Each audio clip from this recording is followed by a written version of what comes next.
რომ აბსოლუტურად არასარწმუნოა ჩემთვის როგორც ამ ქვეყნის მოქალაქისთვის და ჟურნალისტისთვის ხელისუფლების მაღალჩინოსნების მიერ გავრცელებული ვერსია, რომელიც ერთ-ერთში თანხმედრაშია აზერბაიჯანის ოფიციალური, პროკურატურის მიერ გავრცელებული ვერსიასთან და ყველაზე მთავარი ეს ამ კომენტარების გავრცელება მოხდა ზუსტად ერთ პერიოდში, მას შემდეგ, რაც მე სარწმუნო ეჭვს მიქმნის, რომ რაც ამ message box-ზე შეთანხმდა ორივე ქართული და აზერბაიჯანული მხარე რა ეთქვათ საზოგადოებისთვის, განსაკუთრებით საქართველოში, იმიტომ რომ ჯერ კიდევ ბევრად წინ ვართ ამ საშინელი განსაკუთრებით მძიმე დანაშაულის მიუხედავად. თუმცა ვარ თუ არა, ეგეც უკვე საკითხავია. ეხლა რა მინდა ვთქვა? ეს ერთი რომ ეს ამ ვერსიის არ მჯერა და ეხლა რამათ რაც არ უნდა შეკერონ და გამოკერონ, მაინც ვერ დავიჯერებ ამ ამბავს, რომ ადამიანმა, რომელმაც იცის სამოქალაქო აქტივისტმა, რომ აზერბაიჯანში ის აუცილებლად გახდება უპირობოდ წამების და არაადამიანური მოპყრობის მსხვერპლი ადგებოდა ეხლა და გავიდოდა მწვანე საზღვრის გავლით, ეს არის წარმოუდგენელი ამბავი, ეს ერთი და მეორე.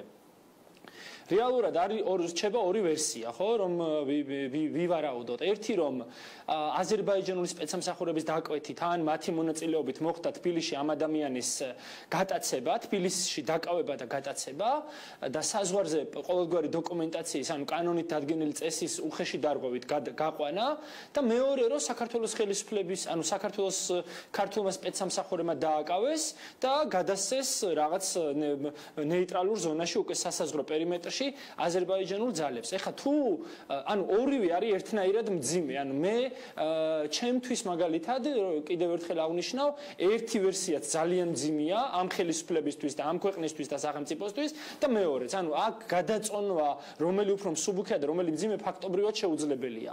მაგრამ ყურადღება მივაქციოთ იმას, რაც აზერბაიჯანის პროკურატურამ გაავრცელა, რომ თითქოს და აზერბაიჯანელი ჟურნალისტი დაკავებული იქნა საზღვრის უკანონო გადაკვეთის მცდელობისას ბელაქანის რაიონის ტერიტორიაზე. ეს არის ლაგოდეხის მოსაზღვრე ტერიტორია. რეალურად აზერბაიჯანის პროკურატურის ვერსიას თუ დავეყრდნობით, გამოდის რომ აქედან თბილისიდან გატაცებული, მე ამას გაუჩინარებას ვერ დავარქმევ ცალსახად, გატაცებული ჟურნალისტის გადაყვანა მოხდა ლაგოდეხის მხრიდან და ვინც ეხლა ეს მე კახეთიდან ვარ, მიმუშავია ლაგოდეხის რაიონში ხშირად და ძალიან კარგად ვიცი მათ შორის ეს სასაზღვრო მონაკვეთები, იმიტომ რომ დიდი ხნის წინ, მე მახსოვს აი წლების წინ, ჯერ კიდევ წინა ხელისუფლება ვიდრე მოვიდოდა ხელისუფლებაში, მახსოვს როცა ვწერდით მასალებს, ლეკიანობას ვეძახდით ჩვენ ამ ფაქტებს, როდესაც აზერბაიჯანელი მესაზღვრეები და სამხედროები აქედან გადასულ საქონელს იტაცებდნენ, მე ადამიანები რომ გადაყვებოდნენ იმათ ამწყდებდნენ და ასე შემდეგ, ეგ სასაზღვრო პერიმეტრი ჩემთვის როგორც ჟურნალისტისთვის არის ძალიან კარგად ცნობილი.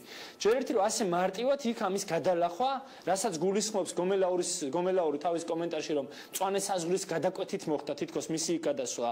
რას ნიშნავს მწვანე საზღვარი? ლაგოდეხში, მაწიმში არის ოფიციალური სასაზღვრო გამშვები პუნქტი, სადაც დგას მესაზღვრე, საპატრულო პოლიცია, არის დაყენებული ვიდეო კამერები ჩვენი მხრიდან, ჩვენი სასაზღვრო პოლიცია და მეორე მხრიდან აზერბაიჯანული მხარე.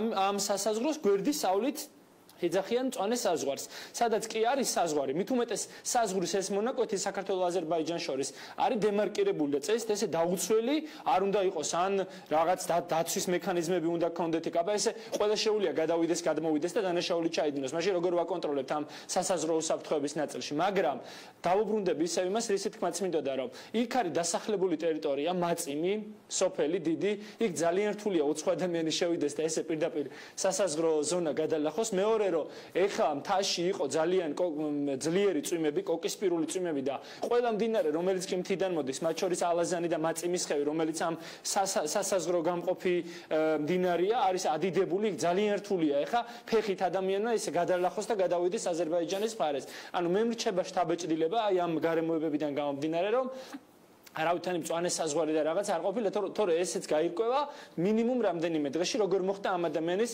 თუ მოხდა ლაგოდეხის მხრიდან გადაყვანა. მე მგონია, რომ ეს ადამიანი პირდაპირ სასაზღვრო პუნქტის გავლით გაატარეს და გადასცეს აზერბაიჯანის სამართალდამცავებს. ნინო, დაგიბრუნდებით, ნინო, გამომძიებელი ჟურნალისტი ხართ, აპირებთ თუ არა ამ თემას მიყვეთ. ჩვენ ყველანი ერთად მივყვებით, თუმცა თქვენ გაცილებით მეტი გამოცდილება გაქვთ და საჭიროება იმის, რომ გაირკვეს